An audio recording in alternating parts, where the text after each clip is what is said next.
Examinons un peu en détail les armes de la victoire en ce qui forme l'armure complète de Dieu, Éphésiens 6. Il nous faut 3 choses à prendre pour obtenir la victoire.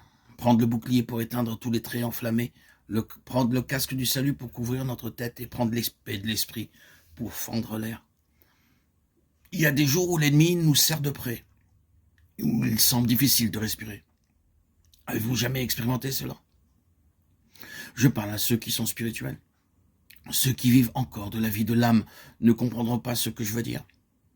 Quand votre esprit est comme oppressé par les forces des ténèbres, vous éprouvez une sorte de suffocation. Cette impression de suffocation affecte le corps et il vous semble que votre vie s'en va, jusqu'à ce que ce sentiment de suffocation vous soit enlevé. C'est l'explication de l'obstacle dans la prière par lequel vous apprenez à discerner les choses spirituelles.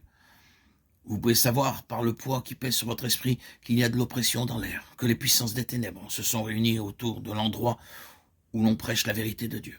Alors, si vous résistez à cette opposition en réclamant le sang du calvaire, vous combattrez jusqu'à la victoire. Ce sera aussi la victoire dans la réunion.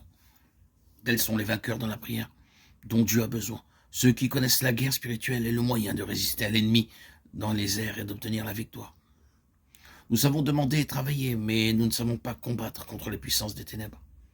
Le seul moyen de les repousser est d'adopter une attitude de résistance et de prière. Vous saurez que ces puissances sont rassemblées autour de vous, que l'oppression qui pèse sur votre esprit. Il faut connaître le moyen de nous élever au-dessus de ces puissances par la prière. Comment? En saisissant la victoire de Christ contre toute la puissance de l'ennemi et en se servant de l'épée de l'esprit. Cette épée fera un chemin dans les airs. Il faut s'en servir contre l'ennemi, mais non pas contre les gens. Par exemple, vous voyez une âme séduite et trompée par la puissance de l'ennemi. Il ne sert à rien de discuter avec cette âme. Elle n'est pas en état de raisonner. Il faut que vous vous en rendiez compte. Il ne faut jamais discuter avec une âme qui est sous l'empire de la puissance ennemie. Que faut-il faire? Vous servir de l'épée de l'esprit contre cette âme.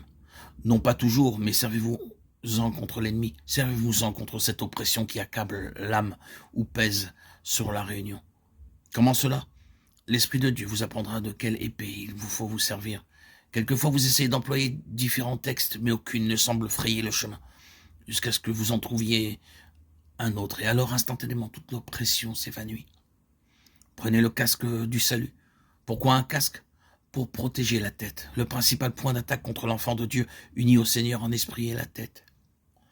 Naturellement, je parle ici pour ceux qui sont identifiés avec Christ. C'est la première condition. Ceux qui sont à Christ ont crucifié la chair avec ses passions et ses convoitises. Galates 5, 4.